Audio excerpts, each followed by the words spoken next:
Силуэтная зарисовка чучела птицы. Силуэт– это одноцветное контурное изображение чего-либо на фоне другого цвета. Любой рисунок с натуры начинается с ее анализа. В качестве натуры сегодня выступает чучело утки. Среда обитания и способ питания придали форме этой птицы следующие характерные особенности. Довольно большое и широкое туловище, гибкая шея, длинный клюв и широкие лапы. Благодаря этим особенностям легко отличить утку от любой другой птицы. Начинающему художнику важно научиться замечать и передавать в своем рисунке характерные особенности натуры. Прежде чем приступить к работе на формате, определяю ориентацию листа. Визирую максимальную высоту утки в ее максимальную ширину. Получилось примерно одинаковое соотношение, значит формат можно выбирать в любой ориентации.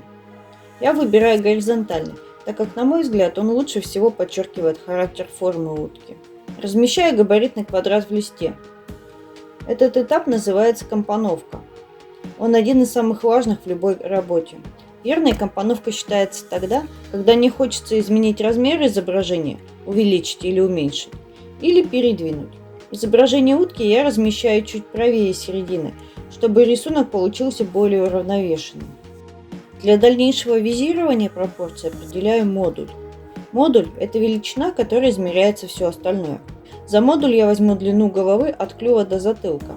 Эта величина достаточно мелкая по соотношению с туловищем, но в то же время достаточно крупная по сравнению с лапами и высотой головы.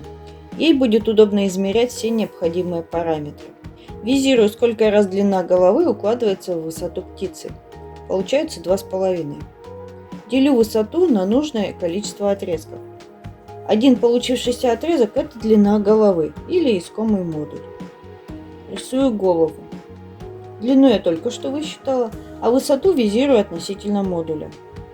Высота головы равна половине ее длины.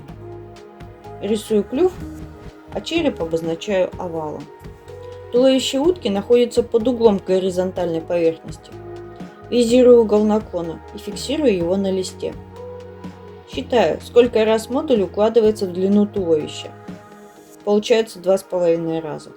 Откладываю нужный размер от нижнего правого угла. Рисую шею и туловище. Стараюсь как можно точнее передать силуэт по найденным пропорциям.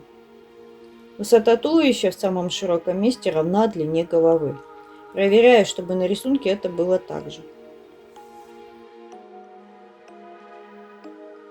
Определяю расстояние от хвоста до лап. Оно чуть больше, чем длина головы. Лапы располагаются под углом.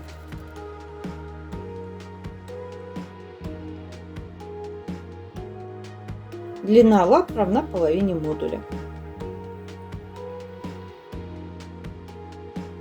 Добавляю круглые перья на хвосте. Изображение силуэтное, поэтому кроме контура больше ничего рисовать не требуется. Стираю лишние линии и уточняю контур. Выполняю заливку тушью. Аккуратно сверху вниз заливаю кистью силуэт птицы. Лучше наклонить лист более горизонтально, чтобы тушь случайно не потекла.